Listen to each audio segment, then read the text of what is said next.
दोस्तों, शिक्षा विभाग की तरफ से एक पत्र जारी किया गया है। इस पत्र में माध्यमिक, उच्च माध्यमिक विद्यालयों में प्रभारी प्रधानाध्यापक घोषित करने के संबंध में यह पत्र जारी किया गया है। इस पत्र में उक्त बातें लिखी हुई हैं। दोस्तों, इस पत्र के माध्यम से यह स्पष्ट हुआ है कि नियोजित शिक्षक बीपीएससी शिक्षकों से यानी विद्यालय अध्यापकों से जूनियर होंगे। दोस्तों, मैं ऐसा क्यों कह रहा हूं, ये पत्र में स्पष्ट किया गया है। शायद आप सभी के पास ये पत्र पहुंच भी गया होगा। मैं आज आपके बीच एक महत्वपूर्ण प्रश्न लेकर के आया हूं और ये प्रश्न इस पत्र के बाद अब सभी नियोजित शिक्षकों के मन में उत्पन्न हो गया है। शंकाएं उत्पन्न हो गई है, क्योंकि नियोजित शिक्षकों के लिए यह पत्र एक झटका से कम नहीं है। चलिए, जो प्रश्न मैं आपके बीच में आज रखने जा रहा हूं वो मैं आपको पहले बता देता हूं। यह प्रश्न यह है, समझिएगा, आज हर नियोजित शिक्षक के मन में है। एक बार फिर मैं कह रहा हूं, यह प्रश्न है कि क्या जब नियोजित शिक्षक विशिष्ट शिक्षक बन जाएंगे तो क्या उस अवस्था में भी विद्यालय अध्यापकों से अब जूनियर कहलाएंगे? और इसलिए मैं ये कह रहा हूं कि इस पत्र में जो बातें स्पष्ट की गई है वहां पर भी ये चीजें स्पष्ट होती दिख रही है, जो सभी नियोजित शिक्षकों के लिए एक चिंता का विषय बन गया है। एक झटका से कम नहीं हुआ। चलिए, इस पर हम लोग डिस्कशन तो करेंगे ही, लेकिन सबसे पहले आपको मैं इस पत्र को दिखाता हूं, आपके बीच में उसके जो एक एक बिंदु है उस पर आपका ध्यान केंद्रित करवाता हूं। उसके बाद जो मैंने आपके बीच में प्रश्न रखा उसको भी मैं आपके साथ डिस्कशन करने जा रहा हूं। तो बहुत ही महत्वपूर्ण वीडियो है, आपको अंत तक देखना चाहिए। चैनल पर नए हैं या अभी तक चैनल को सब्सक्राइब नहीं किया है तो चैनल को सब्सक्राइब कर लें। दोस्तों, अधिक से अधिक वीडियो को शेयर करें ताकि सभी नियोजित शिक्षकों को ये बातें समझ में आ सके कि अब उनके लिए किस तरह की स्थिति उत्पन्न होने जा रही है। तो चलिए, सबसे पहले पत्र को देखते हैं। तो आप यहाँ पर देख सकते हैं, पत्रांक यहाँ पर है 2226, बिहार सरकार शिक्षा विभाग, माध्यमिक शिक्षा निदेशालय, बैद्यनाथ यादव, निदेशक माध्यमिक शिक्षा सेवा में, सभी जिला शिक्षा पदाधिकारी बिहार। विषय क्या है ये भी मैं आपको एक बार फिर बता देना चाहता हूं।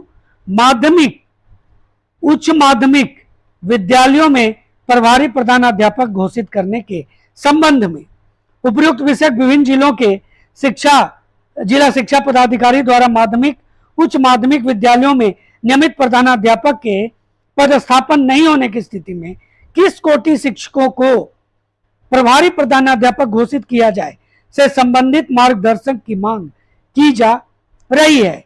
इस संबंध में विभाग द्वारा समीक्षोपरांत माध्यमिक, उच्च माध्यमिक विद्यालयों में प्रभारी प्रधानाध्यापक घोषित करने के संबंध में निम्नवत आदेश दिया जाता है। पहला यहां पर देखिएगा, क्रम वाइज है। पहला जो क्रम है दोस्तों, यदि किसी माध्यमिक, उच्च माध्यमिक विद्यालयों में कक्षा 1 से 8 के पुराने वेतनमान के प्रधानाध्यापक पदस्थापित हैं, उसके साथ स्थानीय निकाय बिहार लोक सेवा आयोग द्वारा नियुक्त शिक्षक पदस्थापित हैं, तो वहां पर वित्तीय प्रभारी घोषित किया जाएगा जो 1 to 8 के पुराने वेतनमान के प्रधानाध्यापक है। पहला हो गया। दूसरा देख लीजिए, यदि किसी माध्यमिक, उच्च माध्यमिक विद्यालयों में पुराने वेतनमान के माध्यमिक कक्षा के सहायक शिक्षक के साथ स्थानीय निकाय के शिक्षक एवं बिहार लोक सेवा आयोग द्वारा नियुक्त शिक्षक पदस्थापित हैं, तो पुराने वेतनमान के सहायक शिक्षक बरी होंगे, वहीं प्रभारी प्रधानाध्यापक के प्रभारी घोषित किए जाएंगे। चलिए, तीसरे पॉइंट पर आते हैं। यदि किसी विद्यालय में 1 से 8 के पुराने वेतनमान के सहायक शिक्षक पदस्थापित हैं, साथ ही उनके साथ स्थानीय निकाय बिहार लोक सेवा आयोग द्वारा नियुक्त शिक्षक पदस्थापित हैं, उस स्थिति में कक्षा 1 से 8 के पुराने वेतनमान के सहायक शिक्षक को वित्तीय प्रभार दिया जाएगा, प्रभारी घोषित किया जाएगा। अब हम लोग नंबर 4 पर आते हैं। देखिए 4 क्या है। यदि किसी विद्यालय में केवल स्थानीय निकाय के शिक्षक पदस्थापित है तो उस स्थिति में जो वरीय स्थानीय निकाय शिक्षक होंगे उनको प्रभारी घोषित किया जा सकता है। यहां तक सब सही है। नंबर 5 देखिए, यदि किसी विद्यालय में केवल बिहार लोक सेवा आयोग द्वारा नियुक्त विद्यालय अध्यापक पदस्थापित हैं, वैसी स्थिति में बिहार लोक सेवा आयोग द्वारा नियुक्त विद्यालय अध्यापकों को प्रभारी घोषित किया जा सकता है। यहां पर छठा प्रश्न जो मैं आपके बीच में जो छठा पॉइंट है वो बताने जा रहा हूं। यदि किसी विद्यालय में बिहार लोक सेवा आयोग द्वारा नियुक्त विद्यालय अध्यापक एवं स्थानीय निकाय के शिक्षक पदस्थापित है, यही पॉइंट, बिहार लोक सेवा आयोग द्वारा नियुक्त विद्यालय अध्यापक को प्रभारी प्रधानाध्यापक घोषित किया जा सकता है। अब आप देख लीजिए, इसी प्रश्न को मैं आपके बीच में रखा हूं। तो दोस्तों, आपने ये पत्र देखा। इस पत्र से साफ जाहिर है कि नियोजित शिक्षक बीपीएससी शिक्षकों यानी कि विद्यालय अध्यापकों से जूनियर हैं। अब मुद्दे पर आता हूं जो मैंने आपके बीच में प्रश्न रखा। वो प्रश्न क्या था? प्रश्न था, क्या विशिष्ट शिक्षक बन जाएंगे नियोजित शिक्षक तो उस स्थिति में भी क्या विद्यालय अध्यापकों से जूनियर कहलाएंगे? बड़ा सवाल है दोस्तों, इसलिए मैं ऐसा कह रहा हूं। आप समझिए बात को। अभी जो नियोजित शिक्षक हैं माध्यमिक उच्च माध्यमिक वाले, उनका बेसिक अभी विद्यालय अध्यापकों से कम है। जब विशिष्ट शिक्षक बनेंगे तो उनका बेसिक विद्यालय अध्यापकों के बेसिक के बराबर होगा। समझिए बात को। और दोस्तों, जो TRE 1 में जो विद्यालय अध्यापक ज्वाइन किए हैं उनका बेसिक बढ़ गया है। जो TRE 2 में हैं उनका बेसिक बढ़ने जा रहा है।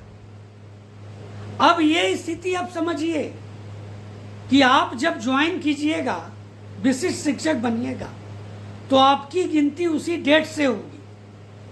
और जब उस डेट से होगी तो आप जो बेसिक अभी है विद्यालय अध्यापकों का, वहां से शुरुआत कीजिएगा। आपको अभी तक जो स्थिति उत्पन्न हुई है, अगर आपको वेतन संरक्षण के साथ साथ दोस्तों सेवा निरंतरता का लाभ मिल जाता है तो निश्चित ही आप वहां पर सीनियरिटी का पोजीशन पा सकते हैं। लेकिन अगर अभी तक जो नियमावली से स्पष्ट है उसमें आप सीनियर नहीं होने जा रहे हैं, ये बड़ा झटका होने जा रहा है नियोजित शिक्षकों के लिए, जो विशिष्ट शिक्षक बनने जा रहे हैं उनके लिए भी। दोस्तों, विशिष्ट शिक्षक बनने के उपरांत भी वो विद्यालय अध्यापकों से सीनियर नहीं हो रहे हैं और इसमें लगातार डिले भी हो रहा है। लगातार इसमें आपका समय आगे बढ़ता चला जा रहा है और इससे आप उतने ही जूनियर होते चले जा रहे हैं। हाँ, अगर आपको सेवा निरंतरता का लाभ मिल जाता है तो उस स्थिति में आप सीनियर जरूर हो जाएंगे, इसमें कोई दो राय नहीं है। लेकिन अगर आपको सेवा निरंतरता का लाभ नहीं मिलता है, जो अभी स्थिति है, जो विशिष्ट शिक्षक नियमावली है, उसमें दोस्तों आप जूनियर हो रहे हैं। अब आते हैं मिडिल स्कूल के शिक्षकों की बात करते हैं, प्राइमरी स्कूल के शिक्षकों की बात करते हैं। यहाँ पर जो पहले से बहाल नियोजित शिक्षक हैं, जिनका बेसिक 1 to 5 का बेसिक जो 25,000 है उससे अधिक है उनका बेसिक। 6 to 8 का जो बेसिक 28,000 है, जो पुराने जिनका 10 साल लगभग हो चुका है, जो स्नातक शिक्षक है, उनका 28,000 से ज़्यादा है। तो वहाँ पर जो स्थिति उत्पन्न होती है, वेतन संरक्षण का लाभ मिल रहा है, तो यहाँ पर सीनियर वो होंगे, इसमें कोई दो राय नहीं है, क्योंकि वेतन इनका ज़्यादा होगा विशिष्ट शिक्षक बनने के उपरांत भी। लेकिन आप सोचिए कि जो छठे चरण में बहाल नियोजित शिक्षक हैं जिनका बहुत का 25,000 बेसिक नहीं पहुंचा है, TRE 1 वाले 2 वाले उनका इंक्रीमेंट मिल चुका है, उनको वेतन संरक्षण का जो उम्मीद जगह है वो भी मिल सकता है, सेवा निरंतरता मिल सकता है। उस स्थिति में पहले से बहाल होने के उपरांत भी वो नियोजित शिक्षक जूनियर होंगे विद्यालय अध्यापकों से। तो यहाँ पर एक बड़ी चिंता की बात है, एक निराशा की बात है नियोजित शिक्षकों के लिए, और इसके लिए सरकार से नियोजित शिक्षकों को ये आग्रह करना पड़ेगा कि उन्हें विशिष्ट शिक्षक बनने के बाद विद्यालय अध्यापकों से तरजीह दिया जाए, और अगर ऐसा नहीं हुआ तो नियोजित शिक्षकों के हाथ फिर एक चाइनीज राजकर्मी लगने जा रहा है, ऐसा कहा जा सकता है। आपको ये वीडियो कैसा लगा जरूर कमेंट करें। दोस्तों, चैनल पर नए हैं, अभी तक चैनल को सब्सक्राइब नहीं किया है तो चैनल को सब्सक्राइब कर लें, वीडियो को ज़्यादा से ज़्यादा जरूर शेयर कर दें ताकि सभी नियोजित शिक्षकों तक ये बात पहुंच सके। लाइक करना बिल्कुल भी न भूलें। तो मिलते हैं अगले वीडियो में, तब तक के लिए जय हिंद।